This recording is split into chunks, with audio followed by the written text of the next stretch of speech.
Hi, it's Hans at ahappierman.com. Today's topic is prioritize your life.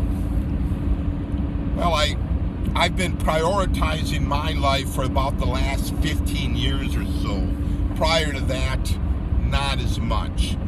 Although probably from the time I was maybe 22 and a half years old to about 29 years old, I did do considerably more prioritizing of my life than I did before that. As a child, a teenager, in my early 20s, I did not.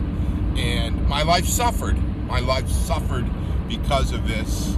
I fell into that. You shouldn't prioritize your life.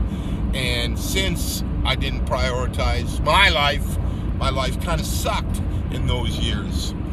And if you are very careful to notice other people, you'll notice that the ones that prioritize their lives have great lives, and the ones that don't prioritize their lives suck, and they can actually be somewhat terrible.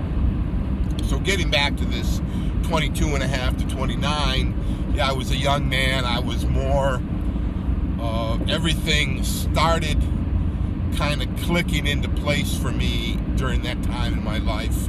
I was very much happier than I was as a child and a teenager, and it was because I was doing things that were most beneficial to me. And as I did those, I got more masculine, more muscular, more powerful. I was making more money. I was having more fun. I was doing the kinds of things that I wanted to do. And then when I was 29, I got married, and I started back on that path of not prioritizing my life. I got married, started having kids right away. I kind of fell back into that.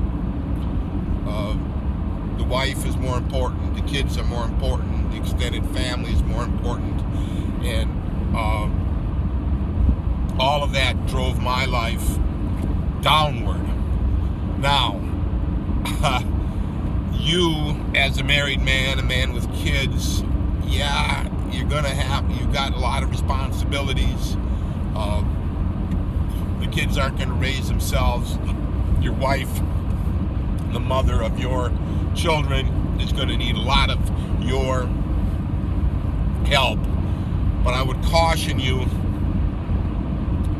to keep yourself first.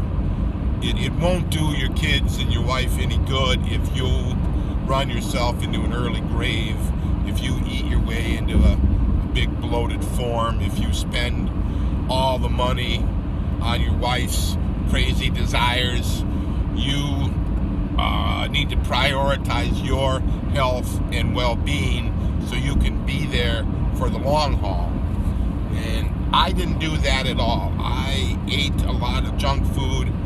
I worked way too much. I worked around the house like a dog. I just was driving myself downward with this prioritizing others idea, and it's just a massive mistake that men make and continue to make. And that's why I'm trying to bring it out, to shed some light on it so you don't have to make that mistake. So finally, in my early 40s, I kind of woke up to this idea that my life was just a kind of a living hell. And I left my wife and started recreating my life and started reprioritizing myself. And let me tell you, it's made the world of difference. I'm happier than I've ever been. I'm the ahappierman.com guy, after all. Got that website, check that out. You'll see you got lots and lots of articles talking about similar things like this, and lots of videos too available on the YouTube. And by prioritizing your life, which is what I did, you can make your life just go through the roof in happiness. You can make whatever bad situation you're in, you can move away from that. You know, after you get good at this, you realize if anything is making you unhappy, that's your cue to move and to act and to figure out what the problem is and to do something about it. Anytime you're tolerating bad feelings in your life, that means your life is severely amiss. You got severe problems that need your immediate attention. You have to prioritize your life. Now, what happens is a lot of guys get into the idea, well, if I just make my wife happy, everything will work out. That is a stupid way to go about your life. That it's the other way. She should be doing things to make you happy. The man will drive the relationship forward. If your wife isn't making you happy, you have to divorce her, you have to leave her, you have to move on. And I've got a lot of advice on how to do that in my book, Leave Your Wife and Become a Happier Man with the 3-step system. It's available on the allhappierman.com website. But the short story is, if you're in a bad marriage, your life is going to be horrible, and the only way you're going to be able to have a good life is to leave that bad marriage and prioritize your life.